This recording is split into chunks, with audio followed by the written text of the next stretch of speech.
Bueno, 3 puntos pedía los trabajadores en salud.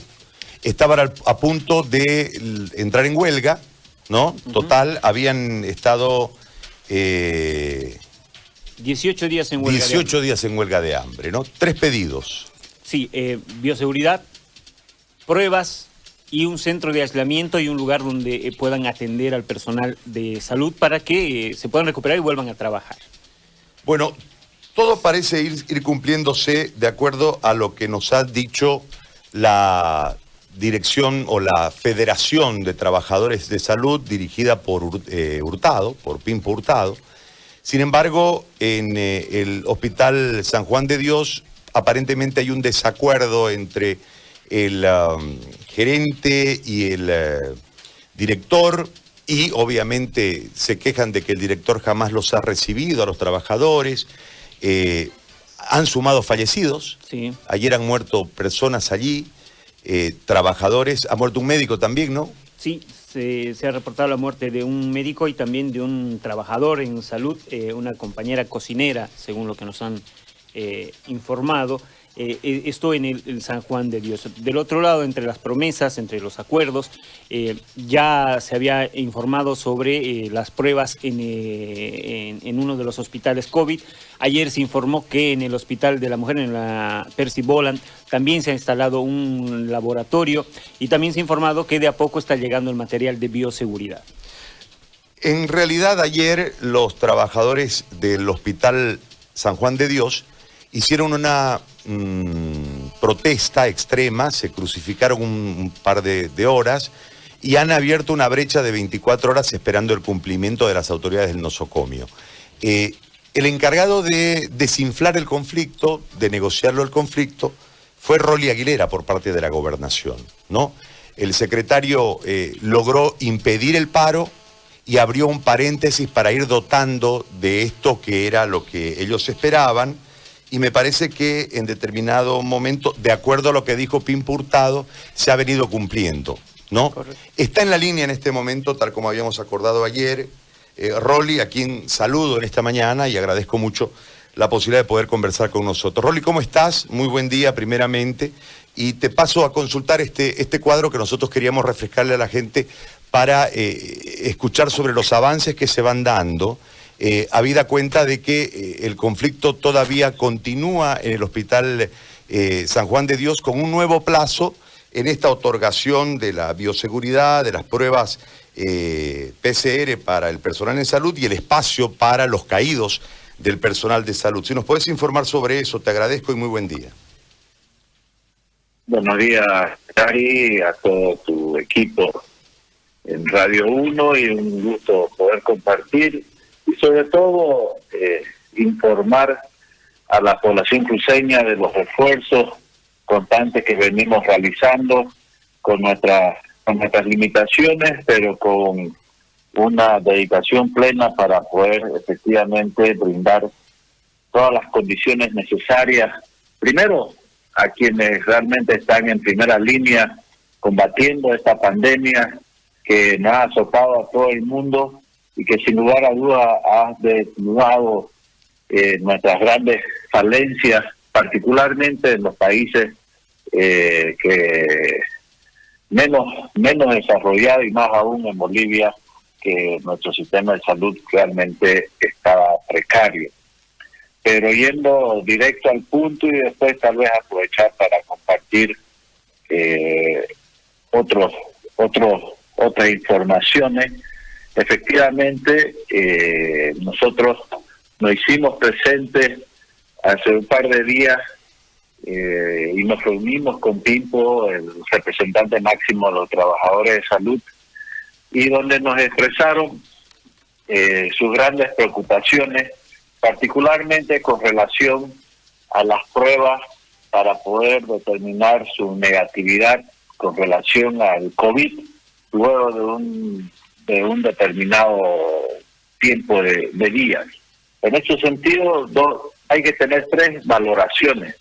Primero, y no es por rehuir a la responsabilidad, sino más bien es una muestra al final de que efectivamente hemos asumido una responsabilidad ajena, tomando en cuenta de que los trabajadores de salud, médicos y enfermeras, están afiliados a la Caja Nacional de Salud, aportan mensualmente a la Caja Nacional de Salud. Y lamentablemente esta Caja Nacional de Salud está absolutamente colapsada, no atiende debidamente y en ese sentido hay una carencia al servicio por la cual ha sido contratada. Y creo que es un punto elemental que hay que atender no solamente en Santa Cruz, sino a nivel nacional, por los grandes recursos que maneja la Caja Nacional de Salud y que no se refleja en el servicio brindado a sus aportantes, en este caso en particular, y sobre todo a los médicos, enfermeras y trabajadores de salud, que no hemos visto nosotros como sector público, llámese primer, segundo, tercer nivel, en la necesidad de atenderlos, porque primero son nuestros trabajadores y más aún en estas circunstancias que son la primera línea y imprescindible para que podamos efectivamente combatir la pandemia. Eso como una introducción Perdón, Rolly, a la problemática en sí. Y en esto, o sea, hay un incumplimiento del seguro a los trabajadores por parte de la Caja. Absolutamente. Y además uno entiende por lo histórico de la Caja, que la Caja Nacional de Salud, al ser la más grande, tener 3 millones de afiliados, tiene sobrados recursos para poder encarar de esta manera y cumplirle con sus afiliados. ¿Qué es lo que han dicho? Ustedes han hecho alguna representación ante la Caja como uno de los mayores aportantes, entiendo, por el número de trabajadores que tienen. ¿Ustedes han hecho alguna representación ante la Caja para que pueda brindarles una atención a los afiliados? Lo hemos hecho presencialmente, lo hemos hecho formalmente y lo hemos elevado al propio gobierno nacional, porque no tenemos obviamente el dato exacto, pero por lo que uno tiene conocimiento, la Caja Nacional en este momento tiene enormes cantidades de recursos económicos. No les pudiera yo dar una cifra exacta porque sería irresponsable de mi parte, pero de que no tiene liquidez en absoluto, de que tiene recursos abundantes para que debería invertir, además es su único propósito, y que por una falta de gestión nos vemos colapsados los otros sistemas por tener que absorber la incapacidad de la Caja Nacional de Salud. Y ese es el origen de toda esta situación. Sin embargo, posiciono nuevamente, no podemos simplemente quedarnos en que es culpa de la Caja y no resolver un problema que por una incapacidad propia de la Caja, porque nos debemos a nuestros trabajadores de salud, médicos y enfermeras que trabajan justamente en nuestros centros médicos de tercer nivel, hablando ahora de la gobernación. Y en ese sentido, acudimos a donde estaba instalada la huelga de los trabajadores de salud hace un par de días, resolviendo dos de los puntos esenciales. Primero, ha sido actualizado, yo te lo puedo enviar más un rato a tu WhatsApp, la actualización de la norma, que no la emite en realidad el CEDES, la emite el Comité Científico de la Salud con relación a los parámetros para cuando ya una persona está liberada del COVID sin la necesidad plena de una prueba negativa. Y en ese sentido, bueno, te lo acabo de enviar para que vos puedas lecturarla debidamente, y en la actualización y comprendiendo de que los trabajadores de salud, enfermeras y médicos tienen una labor diferenciada en este momento de alta exposición a la población, y asimismo es que en el último acápite, te lo puedo lecturar de manera tácita, indica lo siguiente: personal de primera línea de atención, incluyendo el personal de salud. Se debe realizar la prueba PCR al día 14 desde el inicio de los síntomas, en casos leves. Si es negativa, se suspende el aislamiento. Si es positiva, continuará en aislamiento por 7 días más, retornando a sus actividades una vez se saque la prueba correspondiente. Con eso, efectivamente, respondemos a la ansiedad que tenían con justa razón los trabajadores de salud de que por la naturaleza de sus labores tienen que tener la certeza total de que efectivamente tienen un negativo con relación al COVID antes de retornar a sus fuentes laborales. Eso por un lado, pero como la Caja Nacional no tiene la capacidad para poder llevar adelante estas pruebas, el gobernador nos instruyó de que a todos los trabajadores de salud, médicos y enfermeras, la gobernación, porque aquí aprovecho también para informar, cuando iniciamos esa gesta, en Santa Cruz existía solamente un laboratorio, que vos tenés conocimiento, que se llama Semetrop, que es administrado por el gobierno nacional. Sin embargo, tomando en cuenta de que Semetrop no solamente abarca las pruebas para Santa Cruz, sino que lleva adelante Beni, Pando y Santa Cruz, se ha visto lamentablemente colapsada también. Y ante esta situación, el gobierno departamental ya ha instalado no solamente uno, sino 2 laboratorios propios. Uno en el Centro Médico Remanso y otro que se acaba de inaugurar el día de ayer en nuestra maternidad, para que de esta manera podamos nosotros aliviar el trabajo de Semetrop y atender la demanda del propio departamento de Santa Cruz. Simplemente para conocimiento, Remanso asumió las pruebas de todos los municipios de provincia del departamento, menos la región metropolitana y Montero, para que puedan tener una atención directa. Te hago una consulta. Y en este sentido... Perdón, Rolly, te hago una consulta en relación a lo del Remanso, porque anoche yo hablaba con los médicos y me decían que hay un retraso de 14 días en el Remanso porque no hay reactivos y tienen una cola de más o menos unos 700 pruebas que no han sido procesadas porque no hay reactivos y esperan procesarlas hasta el lunes. ¿Qué información tenés en torno a eso? La semana pasada hubo una sobrecarga efectiva en Remanso, donde llegamos a tener, en realidad no eran 14 días, y para ser así absolutamente sincero, se llegó a tener un atraso de 5 a 6 días calendario por la cantidad abultada de pruebas que nos llegó de provincia y de ciudad, porque Semetrop estaba haciendo algunos ajustes internos y nos hizo una demanda sobrecargada. Sin embargo, hemos aumentado, aprovecho la oportunidad, debido a esta situación, hemos aumentado un turno adicional a los trabajos en Remanso y ahora se sacan pruebas en la mañana, en la tarde y en la noche. Prácticamente se trabaja 24 horas en Remanso, lo que dio para que este fin de semana, el domingo, nosotros ya limpiamos todas las pruebas pendientes en Remanso hasta el domingo.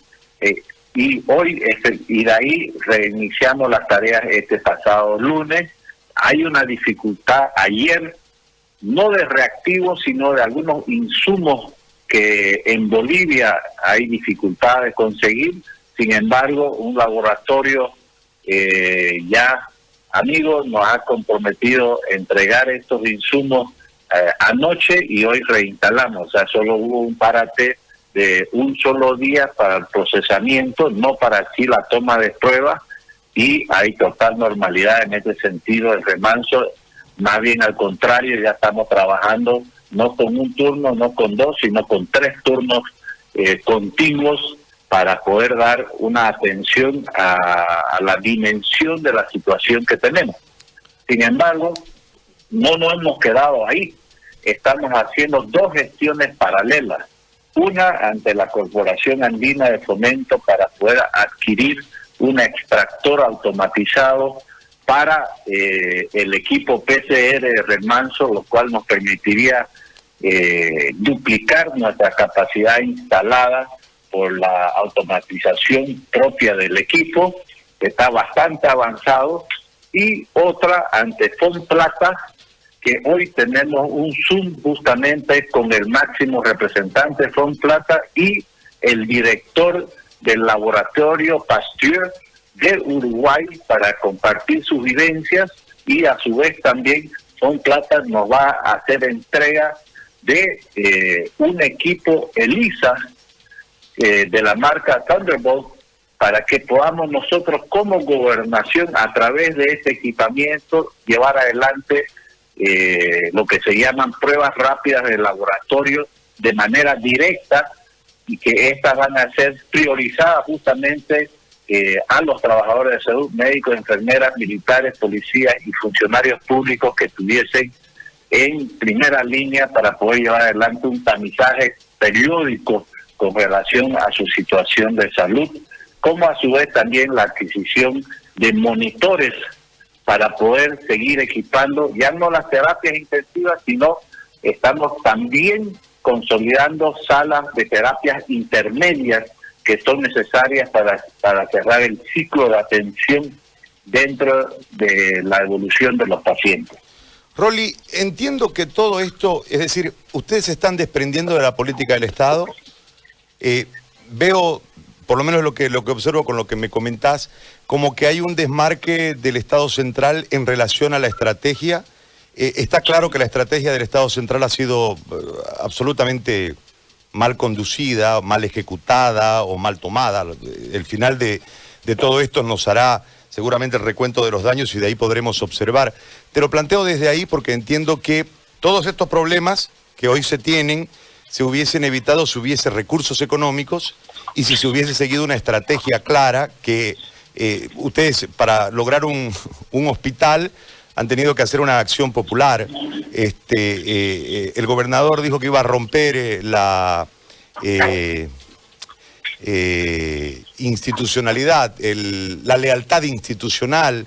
En determinado momento, vos hace un par de días hiciste una declaración también reclamándole al gobierno central. En el imaginario popular, al haber asumido demócratas el gobierno central, se entendía que el nivel de coordinación iba a ser mayor. Por lo expuesto, está solo Santa Cruz y no tiene plata. Y por otro lado, el IDH y la reposición del 12% que arbitrariamente se confiscó a través de una ley, solo ha devuelto el mayor porcentaje a las alcaldías, con una lista inclusive de cómo la deben gastar la plata, y muy poca a las gobernaciones, y hay como 300 millones ahí que se pudiesen buscar la forma de traer para actuar sobre la pandemia. Explícame todo este panorama, por favor. Bien, a ver, yo creo que, primero, más allá de los análisis políticos, yo creo que ahorita no debemos nosotros priorizar la politiquería en este sentido. Ahorita, querramos o no, nos guste o no el que se sienta al frente o al costado, dentro de los diferentes niveles de gobierno, no nos queda otra que sumar las fuerzas o flaquezas que tengamos entre partes. Porque si algo tenemos claro, es que solo va a ser imposible enfrentar esta situación. Y en este sentido también el gobernador, nosotros tenemos claro, y siempre nos hemos manejado, no de ahorita, sino de siempre, que nosotros nos debemos a esta Santa Cruz y respondemos plenamente a nuestras competencias en ese sentido y exigimos, cuando así amerita, más allá de cualquier circunstancia, el cumplimiento de ellas para que podamos efectivamente corresponder a nuestra ciudadanía. Y es en ese sentido de que el gobernador dio clara muestra de la necesidad y interioridad de aperturar el Hospital Montero, que fue justamente idea propia de él en su momento cuando lo lanzó, y que, tomando en cuenta la coyuntura que vivía Montero en ese momento, que explosionaba con un COVID descontrolado, y teniendo un hospital prácticamente consolidado a un 90 y pico % de avance constructivo, era pues un absurdo que no se abra, y por eso se ha logrado, y ahora efectivamente, y ya el gobierno nacional ha correspondido con los ítems correspondientes o los contratos de salud, para que podamos nosotros como gobernación llevar adelante una atención de casos COVID, tanto leves, moderados, como también ya se están aperturando las terapias intensivas en el propio hospital. Y de igual manera en toda esta trayectoria, porque esto ha sido un aprendizaje para todos, digamos, ¿no? Pero yo creo que en vez de enfatizar en los errores o males de otros, yo quisiera ponderar más bien las gestiones que hemos logrado, porque lamentablemente la gobernación siempre ha sido, como diríamos comúnmente, la yesca de la familia, digamos, ¿no? En todo el periodo que nos ha tocado, por los recortes y los débitos automáticos que nos han realizado en el pasado, porque no tenemos generación de recursos propios, o diversas otras circunstancias que serán motivo de análisis de otra charla, pero en resumen cuenta, la gobernación ha tenido la capacidad de llevar adelante una gestión para poder hacer de lo que no podía, y de poder consolidar y lograr, porque la ciudadanía no le importa el cómo se logre tener acceso a la salud, lo que demanda es que se haga. Como te voy a parafrasear algo que vos conocés muy bien y que de alguna manera en otra dimensión se aplica. Es como cuando Papi, el presidente de la Academia Tahuichi, el fundador, Rolando Aguilera Pareja, tenía que viajar al extranjero con una selección, y no había plata, pues no, pero igual se viajaba y decía: somos yecas, pero estamos a pavo ya. Y en este sentido, de alguna manera, no nos queda otra en la gobernación. Nosotros teníamos que dar una atención de tercer nivel. No habían terapias intensivas, no existían. Y hoy, Gary, en Santa Cruz, te voy a dar un dato que realmente es importante. Cuando nosotros cuando asumimos con el gobernador la gestión, te estoy hablando en 2006, existían en el tercer nivel solamente 40 respiradores. Antes que empiece esta pandemia de COVID, el departamento tenía 84 respiradores. O sea que duplicamos la cantidad de respiradores durante nuestra gestión. Sin embargo, hoy en día, si sumamos los 2 domos que van a consolidarse en las próximas semanas, ya tenemos uno consolidado con 30 respiradores totalmente habilitados, pero sumando los 2, vamos a tener 222 terapias intensivas en Santa Cruz, 82 terapias para patologías no COVID, o sea, porque existe todavía una gran cantidad de pacientes con otras enfermedades más allá del COVID, y 140 unidades de terapia intensiva dedicadas absolutamente para COVID, de las cuales hemos recibido por parte del gobierno 40 y pico, y la demás, el gobierno departamental, a través de diferentes gestiones y sumando esfuerzos, donaciones, haciendo tripas, escuadros, reparando, recuperando, hemos podido dotar casi 100 respiradores propios ahora al sistema de salud para que podamos nosotros brindar estas atenciones, los cuales no son suficientes, lamentablemente, porque esto realmente es algo abrumador y que tenemos nosotros, y aprovecho para transmitir a la población. Llegar a tener las UTI no es la salvación absoluta, lastimosamente. Nosotros debemos extremar los esfuerzos para poder evitar primeramente contagiarnos, exigir a los propios y a uno mismo el uso del barbijo, alcohol en gel, distanciamiento, y luego, si es que lastimosamente uno se contagia del COVID, hacerse atender en las primeras instancias para evitar llegar a una unidad intensiva, que es realmente el último paso. Rolly, Entonces, Rolly, te hago una consulta sobre las terapias, porque hay una preocupación que son los recursos humanos. Es decir, nosotros tenemos un déficit histórico de 9.000 ítems más o menos en Santa Cruz, ¿no? En el sistema de salud, sin el colapso, sin la pandemia. La pandemia nos ha mermado un alto porcentaje de la fuerza en salud pública.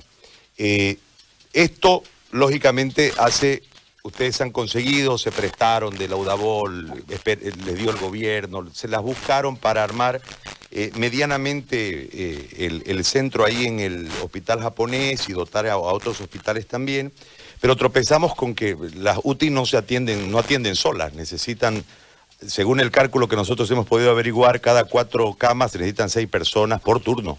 Y esto, al tener un número de camas importante de UTI, necesitas un personal para esa capacidad, y no hay.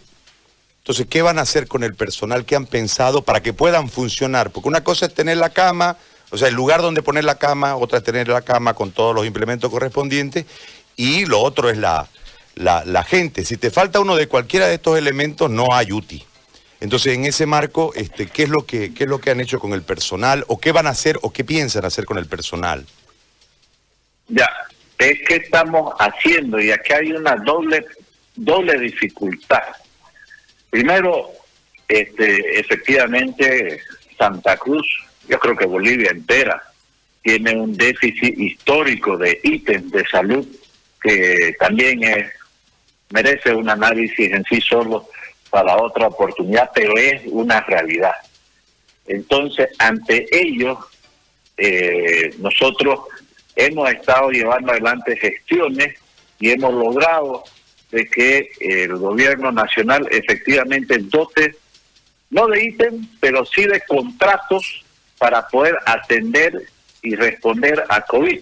Primero hemos consolidado 721 contratos generales para todos los hospitales de tercer nivel, y luego ante la coyuntura de las terapias, porque efectivamente la demanda personal es hasta mucho mayor, son más o menos 30 personas que atienden una sola terapia durante la semana, llámese médicos, enfermeros, etcétera. Es realmente abrumador.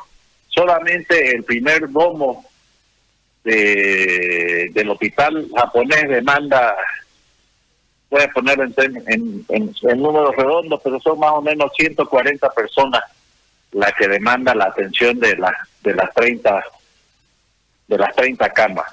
Y se ha canalizado para que podamos nosotros contratar a través del Ministerio de Salud con el Banco Mundial contratos directos con el Banco Mundial para médicos y enfermeras de terapia. ¿Por qué esto? Porque al ser contratados a través del Banco Mundial, reciben una numeración bastante más importante que lo que el sistema boliviano puede ofrecer.